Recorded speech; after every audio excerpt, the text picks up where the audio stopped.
Okay guys, here we go, informal videos. Welcome back to the Forensics Unplugged channel. So we're doing the Unplugged unofficial discussion on whether or not it's dumb to pre-rinse your car with water that we did on the main channel. So this is the kind of interesting stuff I think the channel delves into.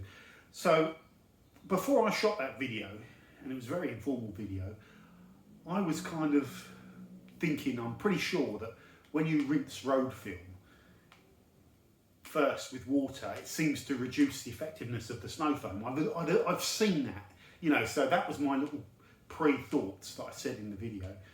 The video seemed to support that, you know, quite clearly, but it is just one test, so that's the important thing. The other thing is that video wasn't trying to tell anyone to change their methods. You know, it said, I caveated in there, you do whatever you feel is best, which I always caveat, but I'm just going to give you my opinion on this, and we'll do some videos and show you stuff and get a conversation going, and that's the important thing. I thought it would it'd be really polarising, that video, and it'd be like 50-50, a lot of people, you know, going, no, it's outrageous, it's outrageous, it clearly works, but there wasn't much of that. There was a few people that said, I rinse, this is the reason, I'm going to carry on doing it, which is great, that's what I wanted. But most people seem to sort of say the same thing. I think a lot of times when that happens, people don't feel like they can put in the comments what they do because they're going to get shot down because it's going against what I said in the video. So you feel like you're causing trouble. Don't worry about things like that. Put what you think. Now, some really good points came up in this video. One, a reason why you might want to pre-rinse with water first in the summer is to cool your panels down on the car. Yeah, absolutely. Yeah, work off in little sections and stuff like that. So there you go. There's a reason, and I do that as well. When you can't avoid the heat in the car, panels are hot. It makes a hell of a lot of sense. So it's really more in regards to rinsing off dirt when you've got that road film on there. The next thing people said was, well, when, you know, I live in the country and I get mud all over there, and I'm convinced pressure washing is good, gets all that mud off. Yeah, you know, I think we mentioned that in the video as well. I think that's another good reason that you might want to. But if you've got film on there, you might want to just pressure wash the mud off the lower sections and try and leave the panels where the film is dry. Someone else, my good friend Brian from Detailing World, who's got a lot of experience, tested a lot of products, likes to pressure rinse off first, because he just gives it a pressure rinse to, I think, I don't want to misquote you, Brian, but I think you give it a pressure wash to get the loose stuff off the surface, which it does do, and then you go on and do your wheels, and then you let it dry again. So when you put the foam on, it's going onto a dry film, and you're going to get the benefit. So that kind of sounds good in, you know, in theory. It makes sense. The only reason I don't do that is that I don't like to let water dry on my car, but if you've got dirt film there, it's probably not drying on the surface so much, is it? So that's another example of it making sense. Quite a few people said that the dirt film on the car is going to be thicker on the near side in the UK than the off side, which, you know, because the roads are sort of tapered and most of it flies off to the left. Yeah, possibly, but that dirt film looked pretty consistent to me. And when it's a real nasty day, the offside is getting splatter from the traffic coming the other way, whereas the left side isn't. So if I'd have done it the other way around, someone could have said, but your offside's going to be more dirty.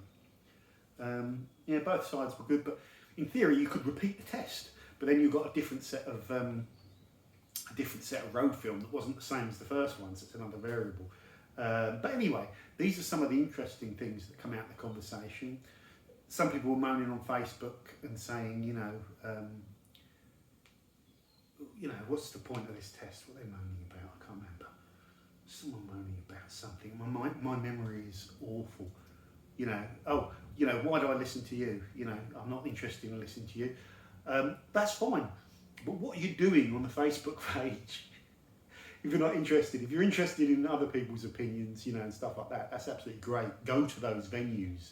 Don't come to my venue just telling me you're not interested. I get that all the time. You know, so yeah, I'm interested more in your opinion you know, if you want to come there, just have a pop at me. I've had that so many times. It's water off a duck's back, so I wouldn't bother with that. With Facebook or YouTube content, the criticism, I remember it now, is this video is just being made for views, or YouTubers are just making videos for views. And the answer to that is, of course you are. You're not making video content to not be viewed, are you? There's no point in making it or publishing it. You make content on YouTube to be viewed. There's nothing wrong with that, though. That's the best you've got. Anyway, it's all good. It's all good.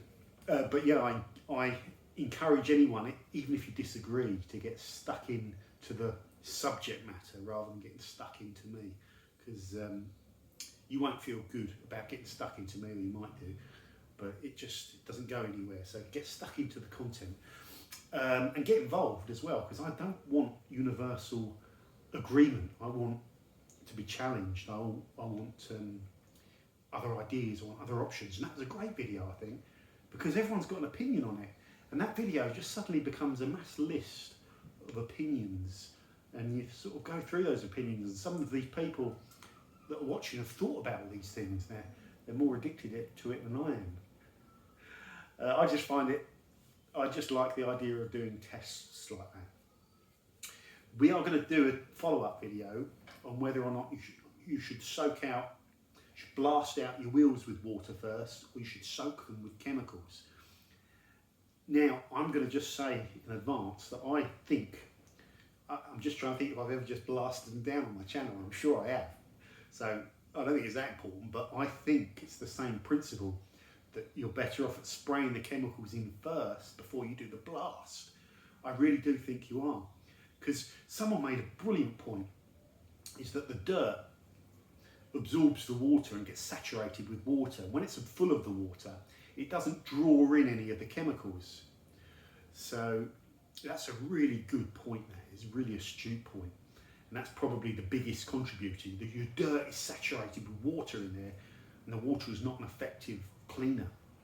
So that's why I think when you go in dry, you saturate the dirt with chemicals. So that's probably a big factor. So I'll test that on one side of the Golf, which has got really dirty wheel arches and wheels. And the other side will do both. The problem with the wheel arches is it really depends, doesn't it, what you're dealing with. If you're dealing with like really expensive alloys, polished chrome, or satin finish, non-clear coated finishes, matte finishes and stuff like that, and they're really expensive and really good condition. I've even seen carbon fibre alloys on a Ferrari. It's like, Jesus, you're working on things like that, you've got to be really careful and really gentle. But then when you're cleaning an old shed like my Golf, and it's all curbed up anyway, there's no point in really going careful and steady if this alloy is battered anyway. It's just about getting it clean. So there is that side to it. And if you're going about getting it clean, then really you're almost better off just hurling chemicals at it, getting stuck in the old mash up with the brushes and just blasting it all out, because it's quickest. It's the quickest sort of bang for your buck, if you like. So we'll get stuck in on the subject of should you pre-rinse out wheels and alloys soon on the channel. So that was this is the unplugged version of that video, guys. Let me know your thoughts on all of this sort of stuff, because I think it's really interesting. And let me just check the time on the video. I've got to get the sacred 10 minutes in. 9 minutes, 05, damn it. I cannot get the advert, the mandatory YouTube in the adverts, and make loads of money, or like 10p. A lot of you were complaining about my board. Give me some help here, guys. This board, okay, look, it sticks. I've got sticky pads on the back, but then it comes off. I've tried putting more pads on. How do I fix this? Because there's no drill mounting points, is there? There's no way you can drill through and drill that into the wall. I'll just stick a load of Sikaflex on the back, see if that works. Like a trowel's worth of Sikaflex, and just see if that does the job. Don't know. Tell me. Just checking a few other things as well. Okay, guys. Thank you. Thank you very much for watching. Thank you very much. I'll tell you another thing I'm thinking of doing. I don't know why, I don't need it, but I'm thinking of buying a LHR 75 to go with this tool, just for completeness, although I haven't got enough spaces. But I use the DeWalt more than the Flex, although I don't have the charger out for the DeWalt. So, interesting. Interesting. I barely use these rotaries.